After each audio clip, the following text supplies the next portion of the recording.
இரண்டு அரசர்கள் அதிகாரம் 14. யூதா அரசன் அமட்சியா. இஸ்ரேல் அரசன் யோபகாசின் மகன் யோவாசு ஆட்சியேற்ற 2ஆம் ஆண்டில் யூதா அரசன் யோவாசின் மகன் அமட்சியா அரசன் ஆனான். அவன் அரசனான போது அவனுக்கு வயது 25. அவன் எருசலேமில் 29 ஆண்டுகள் அரசாண்டான்.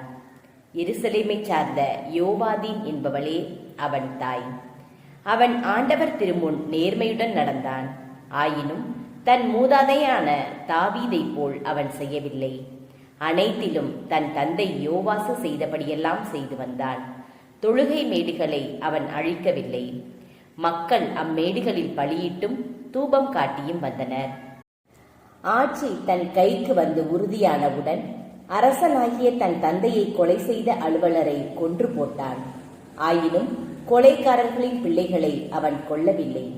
ஏனெனில் ஆண்டவரின் கட்டளைப்படி மோசேயின் சட்ட நூலில் எழுதப்பட்டுள்ளதாவது: பிள்ளைகளின் பாவத்திற்காக பெற்றோர் கொல்லப்படலாகாது, பெற்றோரின் பாவத்திற்காக பிள்ளைகள் கொல்லப்படலாகாது. எல்லாரும் அவரவர் செய்த பாவத்திற்காகவே கொல்லப்படுவர். அமட்சியா போரிட்டு உப்பு பள்ளத்தாக்கில் 16,000 ஏதோமியரை கொன்று சேலாவை கைப்பற்றி அதற்கு இன்று வரை வழங்கி வரும் யோக்தவேல் என்ற பெயரை இட்டான். பின்பு அவன் இஸ்ரேலின் அரசனும் ஏகூவின் மகன் யோபகாசின் புதல்வனுமாகிய யோவாசிடம் தூதனுப்பி, வாரும், போர்க்களத்தில் நேருக்கு நேர் சந்திப்போம் என்று சொன்னான். அதற்கு இஸ்ரேலின் அரசன் யோவாசு யூதாவின் அரசன் அமட்சியாவிடம் ஆள் அனுப்பி, லெபனோனின் நெருஞ்சி செடி லெபனோனின் கேதுரு மரத்திடம் தூதனுப்பி, என் மகனுக்கு உன் மகளை மணமுடித்து கொடு என்றதாம். ஆனால் லெபனோனின் விலங்கு ஒன்று அவ்வழியே போகையில் நெருஞ்சி செடியை மிதித்து போட்டதாம். நீ ஏதோமியரை முறியடித்தது உண்மைதான். எனவே நீ நெஞ்சிலே செருக்குற்றாய், பெருமைப்பட்டுக்கொள். ஆனால் உன் வீட்டினுள்ளேயே தங்கியிரு. நீயும் உன்னோடு யூதாவும் வீழ்ச்சியுறவா தீமையை நீ நாடுகிறாய் என்று சொன்னான். அதற்கு அமட்சியா செவி கொடுக்கவில்லை. எனவே இஸ்ரேலின் அரசன் யோவாசு போருக்கு புறப்பட்டு வந்தான். அவளும் யூதா அரசன் அமட்சியாவும் யூதாவைச் சேர்ந்த பெத்செமேசில் நேருக்கு நேர் மோதிக்கொண்டனர். யூதாவின் மக்கள் இஸ்ரேலரிடம் தோல்வியுற்று தம் வீடுகளுக்கு ஓட்டம் பிடித்தனர். இஸ்ரேலின் அரசன் யோவாசு பெத்செமேசில் எருசலேமை தாக்கச் சென்றான்.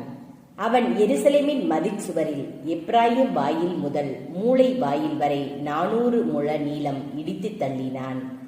ஆண்டவரின் இல்லத்திலும் அரச மாளிகையின் கருவூலங்களிலும் காணப்பட்ட எல்லா பொன்னையும் வெள்ளியையும் தட்டுமுட்டு சாமான்கள் அனைத்தையும் கவர்ந்து கொண்டான். மேலும் அவன் சிலரை பிணையாளராக பிடித்து கொண்டு சமாரியாவுக்கு திரும்பி சென்றான். யோவாசின் பிற செயல்களை பற்றியும் யூதா அரசன் அமட்சியாவுடன் இட்ட போரில் அவன் காட்டின பேராற்றலை பற்றியும் இஸ்ரேல் அரசர்களின் குறிப்பேட்டில் எழுதப்பட்டுள்ளது அல்லவா? யோவாசு தம் மூதாதையரோடு துயில் கொண்டு சமாரியாவில் இஸ்ரேல் அரசர்களின் கல்லறையில் அடக்கம் செய்யப்பட்டான். அவனுக்கு பின் அவனுடைய மகன் யெரொபெயாம் அரசனானான். யூதா அரசன் அமட்சியாவின் இறப்பு. இஸ்ரேல் அரசன் யோபகாசின் மகன் யோவாசு இறந்த பின் யூதா அரசனான யோவாசின் மகன் அமட்சியா 15 ஆண்டுகள் உயிர் வாழ்ந்தான். அமட்சியாவின் பிற செயல்கள் யூதா அரசர்களின் குறிப்பேட்டில் எழுதப்பட்டுள்ளன அல்லவா? எருசலேமில் சிலர் அமட்சியாவுக்கு எதிராக சூழ்ச்சி செய்தனர். எனவே அவன் இலாக்கீசுக்கு தப்பி ஓடினான். ஆனால் அவர்கள் லாக்கீசுக்கு ஆள் அனுப்பி அங்கு அவனை கொலை செய்து அவனது சடலத்தை குதிரைகளின் மேல் ஏற்றிக்கொண்டு வந்தனர். அவன் மூதாதையருடன் எருசலேமில் தாவீதின் நகரில் அடக்கம் செய்யப்பட்டான்.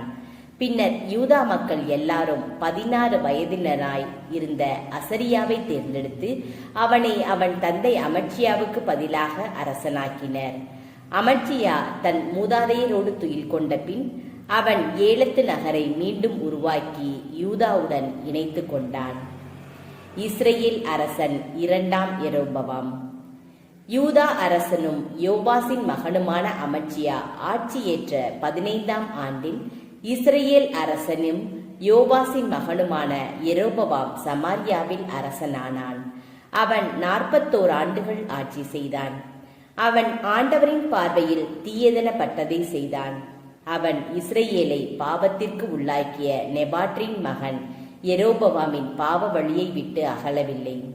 இஸ்ரேலின் கடவுளான ஆண்டவர் தம் அடியவரும் கத்கேபாரை சார்ந்த அமித்தாயின் மகனுமான இறைவாக்கினர் யோனாவின் மூலம் உரைத்த வாக்கின்படியே எரோபவாம் அமாத்து கணவாய் முதல் அராபா கடல் வரை இஸ்ரேலுக்குரிய நிலப்பகுதிகளை மீண்டும் இணைத்து கொண்டான். ஏனெனில் இஸ்ரேலர் மிக கடுமையாக துன்புறுவதையும் அவர்களுக்கு துணை செய்ய அடிமையோ குடிமகனோ எவனும் இல்லை என்பதையும் ஆண்டவர் கண்டார். ஆனால் ஆண்டவர் இஸ்ரேலின் பெயரை வானத்தின் கீழிருந்து அழித்து விடுவதாக கூறியிருக்கவில்லை. எனவே அவர் அவர்களை யோவாசின் மகன் எரோபவாமின் மூலம் விடுவித்தார். எரோபவாமின் பிற செயல்கள், அவனுடைய அனைத்து செயல்பாடுகள், போரில் அவன் காட்டிய பேராற்றல், யூதா நாட்டுக்கு உரிமையாயிருந்த தமஸ்கு, ஆமாத்து ஆகிய நகர்களை இஸ்ரேல் நாட்டுடன் இணைத்து கொண்ட முறை ஆகியன பற்றியெல்லாம் இஸ்ரேல் அரசர்களின் குறிப்பேட்டில் எழுதப்பட்டுள்ளன அல்லவா? எரோபவாம் தன் மூதாதையரான இஸ்ரேல் அரசர்களுடன் துயில் கொண்டான். அவனுக்கு பின் அவன் மகன் செக்கரியா அரசன் ஆனான்.